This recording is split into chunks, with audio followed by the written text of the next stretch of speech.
I'm hoping that I'm gonna be able to get through this one without any interruptions, because it's kind of noisy today and this complex.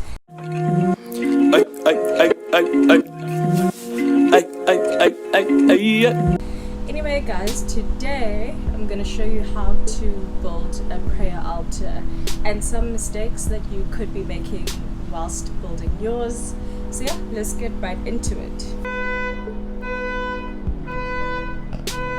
Okay, so you need to start off with any kind of surface that can be used as a table. So I'm using an actual side table, but you can use anything that you can get your hands on that you can be able to plonk some stuff on top of. Traditionally, I've seen people using cloths. I think I've read somewhere that black is probably not advisable, but any other kind of cloth. But traditionally, when you're calling upon ancestors, I think white is generally the best bet. So if you want to, you can throw a white tablecloth on here, but this is subjective. This is not my actual altar. Being that it's such a sacred space and a personal and subjective thing, I decided that I'll keep my space private, and I'd rather just recreate a new one just to take you through the steps.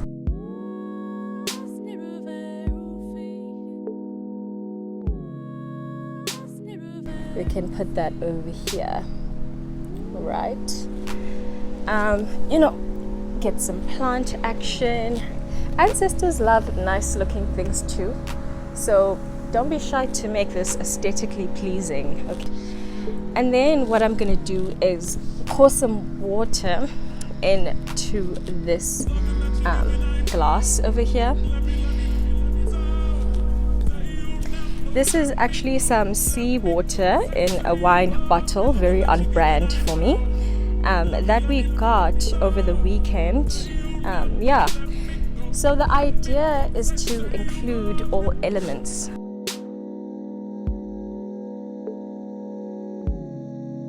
And you could use normal water for this. It doesn't have to be seawater.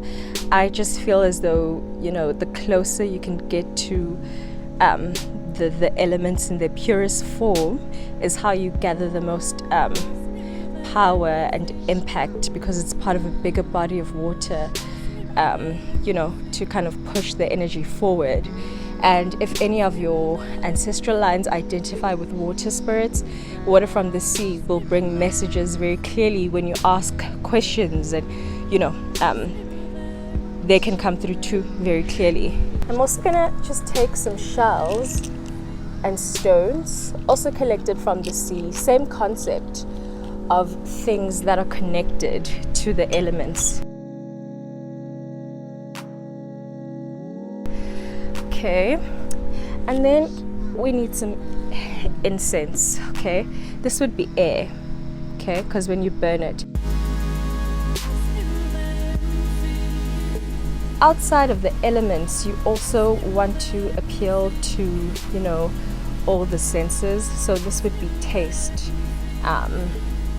The more thought out and the more personal and the more generous your altar is and feels, I feel it will generate the most impact. So I'm gonna get some nuts. I think these are the pecans, in a jam jar.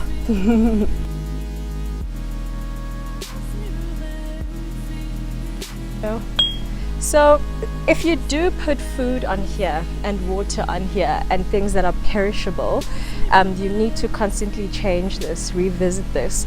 You need to take care of this, it's your way of saying thank you, of connecting. And don't put anything on here that you wouldn't consume yourself or you wouldn't use yourself. Just be mindful of that. We need this to be a clean, sacred space, okay? So don't let the water get the rings over there. Don't let anything mold or rot. No, we want clean energy here, okay? We're gonna appeal to scent, and let's put it over here rather, okay? We're gonna move over, and we're gonna put the Palo Santo stick over here.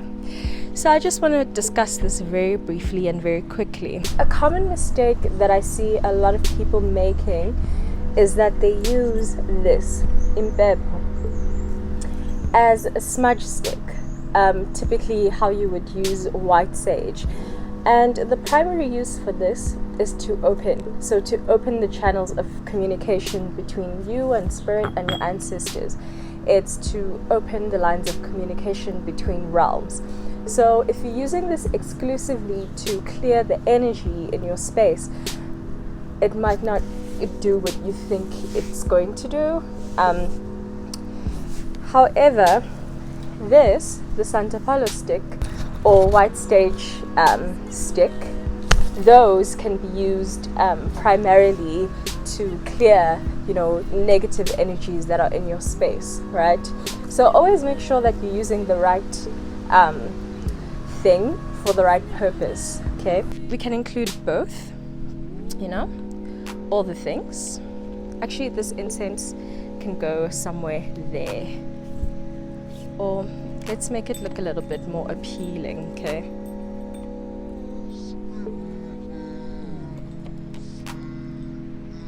Right.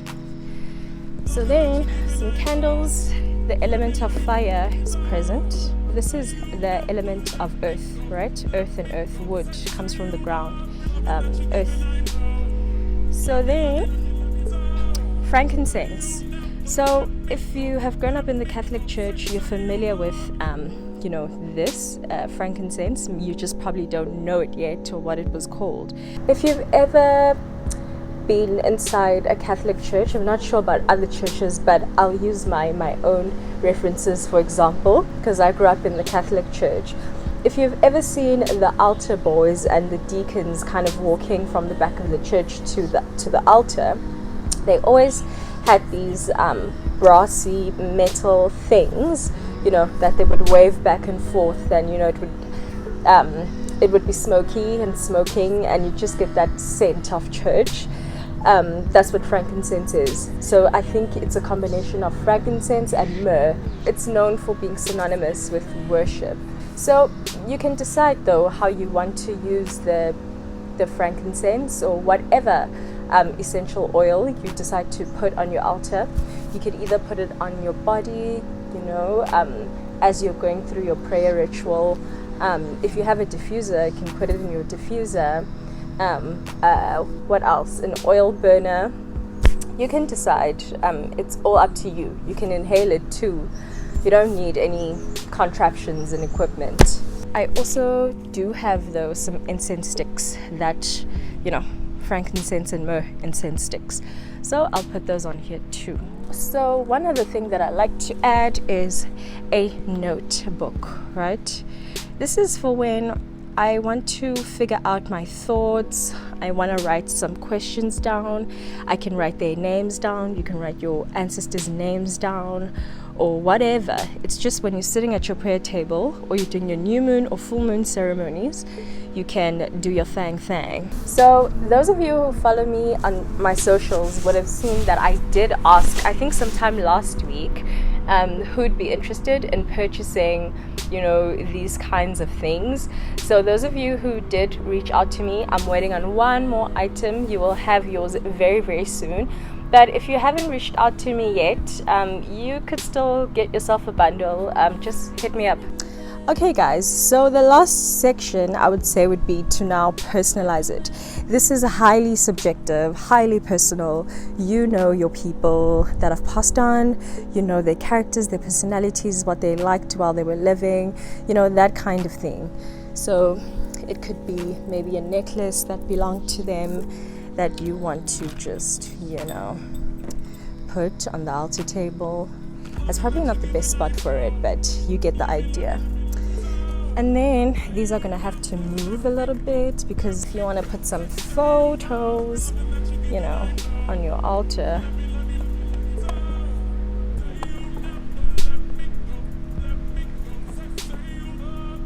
then that would complete the look. I've left this one empty because, you do not need to be seeing my family members. Yes, but that is the complete altar. You can personalize it, put whatever you want to put on here, make it look however you want it to look, but that is the general idea, guys. So another common mistake that I see is people using tchotchkes, right? Like things that you would get out of a gift shop. If you were to visit Bali, for instance, and you get, a ring or a small Buddha or whatever, or something that has any kind of spiritual symbol, and putting that on your altar and thinking that, just because it's associated with spirituality, then must be good, right? No. Okay. Be sure that if you're going to put any kind of ornaments and tchotchkes on your altar, they are relevant to your culture. Just be mindful of your own tradition and your own culture as far as what kind of ornaments would speak to your ancestors and your bloodline. Okay, don't be out here just putting things because they have the Om sign and be like, yeah, done. No, find out what represents your bloodline, especially if you're African. So if you've come across any new age spiritual channels or content across socials talking about altar worship, and you're kind of wondering like, I wonder what it's about, but you might be kind of scared, I don't think there's any reason to be fearful of creating an altar, because it's nothing more than a sacred space to pray, to worship, to commune with the ancestors. So if you don't know, the different dimensions work together. They're constantly pulling energy back and forth between them, and so as we know, and as stated by a lot of new age, theories, let's take the law of attraction, for instance, right? When you show gratitude, good things tend to happen, and that's how you manifest, and you kind of build the momentum of a positive vibe that pushes through everything that you do in your life, right? And so this is just another way to express that gratitude to your ancestors, okay, to your bloodline, yeah.